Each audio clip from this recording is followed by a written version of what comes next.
તો સવારમાં મસ્ત ડાગલા જેવા તૈયાર થઈને બેહી ગયા રિક્ષામાં. રિક્ષા ઘરની છે એટલે કાંઈ ટેન્શન છે નહીં. હાલો અમારે જવાનું છે અંબાજી મંદિર. હું સુરતમાં રહું પણ ક્યારે આ મંદિરે નથી આવી. આજે મહેમાનને લઈને પોગી ગઈ. Thank you. આ અંબાજી માનું મંદિર સુરતમાં આવેલું છે પણ જો કેટલી બધી ટ્રાફિક, બાપ રે. અમે અહીંયા પહોંચ્યા ને તો મંદિર બંધ થવાનો ટાઈમ હતો. 1 વાગે રોજ બપોરે મંદિર બંધ થઈ જાય પણ હાલો આપણા ભાગમાં છે ને તે દર્શન થઈ ગયા. તમે બધા દર્શન કરી લેજો. કોમેન્ટમાં જય અંબેમાં લખી નાખજો. તમે કોઈ સુરત આવો ને તો આ મંદિરના દર્શન કરવાનું ભૂલતા નહીં. આ મંદિર શક્તિપીઠ તરીકે ઓળખાય છે.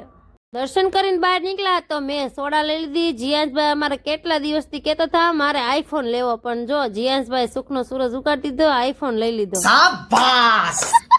જીયાંશ કે મેં ફોન લીધો છે તો ફોટા પાડવા હાલ મોલમાં. જીયાંશભાઈ ની ફરમાઈશ પૂરી કરવા અમે લોકો પોગી ગયા મોલમાં. મારે એક કોમેન્ટ હતી કે આ મોલ ક્યાં આવેલો છે, તો આ મોલ વેસુમાં આવેલો છે.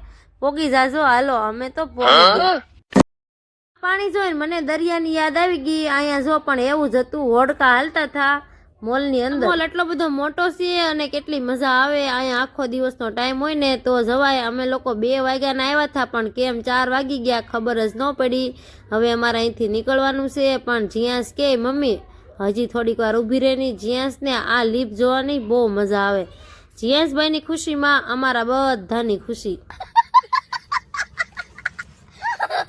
મોલને કરી દીધું બાય બાય ટાટા. હવે અમારે જવાનું છે ગુરુકુળ મંદિર. તો હાલો રિક્ષામાં. આ રિક્ષા છે તો સારું છે, જ્યાં જવું ત્યાં પોગાડી દે ફટાફટ. જો ગુરુકુળ પોગી ગયા છીએ. આનો ફૂલ બ્લોગ મારી ચેનલમાં આવી ગયેલો છે, જોઈ આવજો.